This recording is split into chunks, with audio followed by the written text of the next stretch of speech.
Everything is bigger in Texas, right? I guess we will find out. In this video, I'm introducing you to 10 Texans who won themselves a Darwin Award. If you enjoy other people's stupidity, this is the channel for you.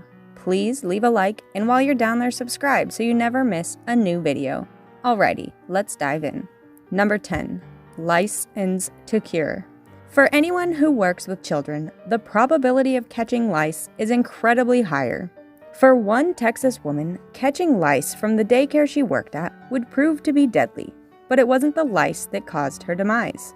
After consulting with her mother and grandmother, the woman decided to stop by the local gas station instead of the local drugstore. You see, an old wives' tale says that soaking one's hair and scalp in gasoline will rid of the bugs.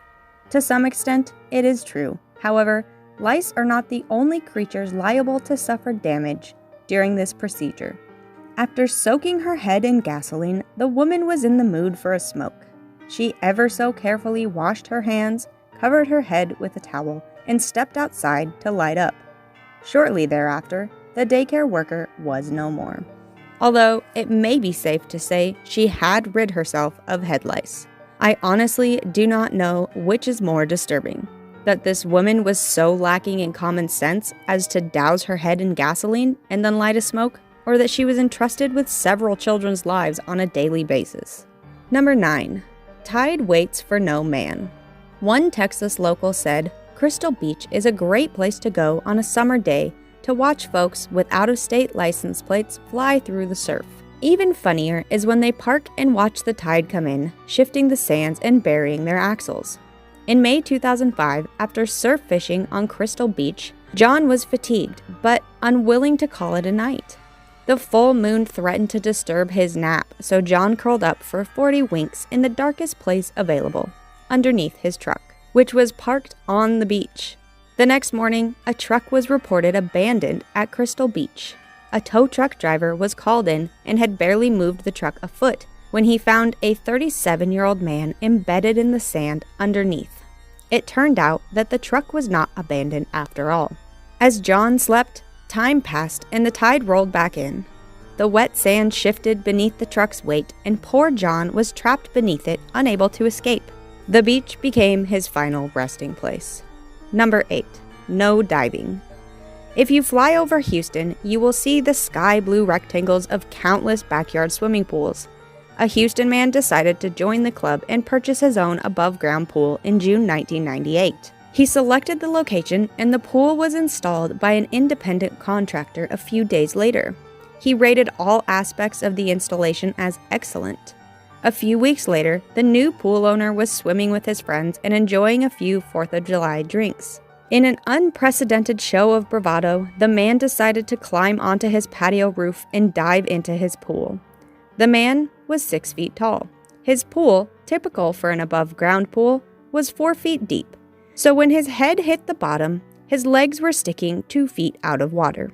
The dive broke his neck, and he ended up passing from his injuries in December that year. Number 7. A screw loose. Construction workers are a good example of someone who needs their brain screwed in extra tight. One slip up and there will not be a chance for another one. A Texas contract worker was hired in April 2008 to install reinforcement bars on a communications tower near Camp Bullis. He was wielding power tools high above the ground when 2 other workers saw him lean back and fall 225 feet. Turns out, the man had loosened the bolts on the bar which he was attached. Police are calling it a tragic accident. I'm calling it a tragic lapse in brain function. Number 6. Come on in, the water is fine. Heavy rains spur flash flooding in Texas. In June 2000, one man thought he was all that is man, and nothing, not even a flash flood, could stop him. Turns out he was wrong. He was driving with his wife when they came upon a spillway. His wife told him it wasn't safe to cross, but our 26-year-old Texan man was trying to convince his wife was the wrong one. So he decided to walk across the spillway. He was swept away by the high waters, and it turns out the only thing he really proved to his wife was that he was all that was washed up. Number 5. Bottoms up. 58-year-old Michael had a bit of a drinking problem, and not just an ordinary one. Let's just say he liked his drinks bottoms up. literally. Due to a painful throat ailment, he couldn't drink his favorite beverage as everyone else does, so he took his drink via his bum. And on the night of May 21st, 2004, Michael was in for one wild party. 2 1.5-liter bottles of sherry, more than 100 fluid ounces. When the rest of us have had enough, we either stop or go to sleep. When Michael had had enough, and subsequently passed out, his booze remaining inside him continued to be absorbed. The next morning, Michael was no more. According to toxicology reports, his blood alcohol level was 0.47. In order to qualify for a Darwin Award, a person must remove themselves from the gene pool via an astounding misapplication of judgment. 3 liters of sherry up the bum can only be described as astounding. Unsurprisingly, his neighbors said they were surprised to learn of the incident. Everyone is always surprised, it seems. Number 4. Fatal flasher. When you're bored and have nothing else to do, why not go out for a night of flashing? One Friday night in December 1997, police were alerted by a motorist who had spotted Richard Hollis, 47, standing on a railroad trestle with not a single strip of clothing on him. When officers arrived, this Dallas man was still standing on the trestle and still had no clothes. As the officers moved closer, Hollis grabbed his clothes and ran. He leapt from trestle to trestle, apparently aiming for the concrete supporters underneath, but he missed and fell 35 feet to the ground. An hour later, at Parkland Hospital, he passed away. Number 3. The Nuisance of Seatbelts.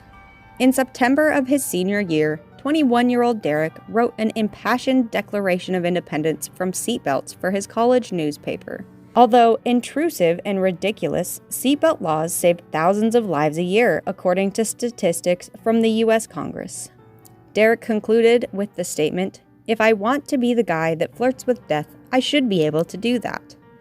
Derek was a bright young boy, a 4.0, majoring in 5 subjects, and planning to attend law school. Derek was returning from holiday in San Antonio. Everyone in the Ford Explorer was wearing seatbelts. Everyone except Derek, sitting in the back seat. According to Derek, he belonged to the die-hard group of non-wearers out there who simply do not wish to buckle up no matter what the government does. Truly brilliant, isn't he? When the SUV hit a patch of ice, slid off US 80, and rolled several times, Derek, in an involuntary display of his freedom, was thrown from the vehicle. The other occupants of the SUV, slaves to the seatbelts, survived with only minor injuries. Number 2. Blues Brothers Take 2. This one didn't happen in Texas, but it was 2 Texans that were on vacation in Louisiana. That still counts, right? South of Lake Charles, Black Bayou Drawbridge was closed to cars and open to boats. Evidently, this was an irresistible Friday night challenge for Texas Man 32 and Texas Man 2, 23. The Chevy Cruze stopped on the bridge, and Texas Man emerged and pushed up the safety gate off the drawbridge. He then jumped back in as Texas Man 2 accelerated rapidly. You cannot live long if the road's IQ is higher than your own. In this IQ test, our double Darwins failed. Indeed, they set a new low. Because these Texas men, unlike the Blues Brothers, lacked cop tires, cop engine, cop suspension, and a mission from God. A witness observed them go over the bridge and through the waves. They paved new ground, demonstrating a new dead end leading off the path of evolution. The car sank from sight, and it was no easy task to locate the wreck. For today's bonus, we have Hot Rod Texan as an honorable mention. Texas Man had run out of gas earlier in the evening, and after replenishing the tank with a gas can, he tossed the empty can in the back seat. Later, he was searching for the overturned can. He flicked a lighter, giving a new meaning to the term hot rod. Since discretion is the better part of valor, the brave driver abandoned the burning car and watched while it rolled into a nearby house. One has to wonder exactly how he explained things to the homeowner. Number 1. Shell shocked. A 21-year-old man passed from a shrapnel wound when he and his friends discovered and began using 2 explosive devices for target practice. The 3 men found the 75mm ceremonial military rounds while cleaning out a building. Someone came up with the brilliant idea to trigger the explosives during target practice. And you know what? It worked. One man passed immediately, and the remaining 2 stepped aside to let the Fort Hood Bomb Disposal Unit do their job. They also stepped aside from joining their friend in winning a Darwin Award. Please hit that like button if you enjoyed this video, and subscribe while you're down there. Want more Darwins? Watch this video, or watch this playlist for non-stop Darwin entertainment.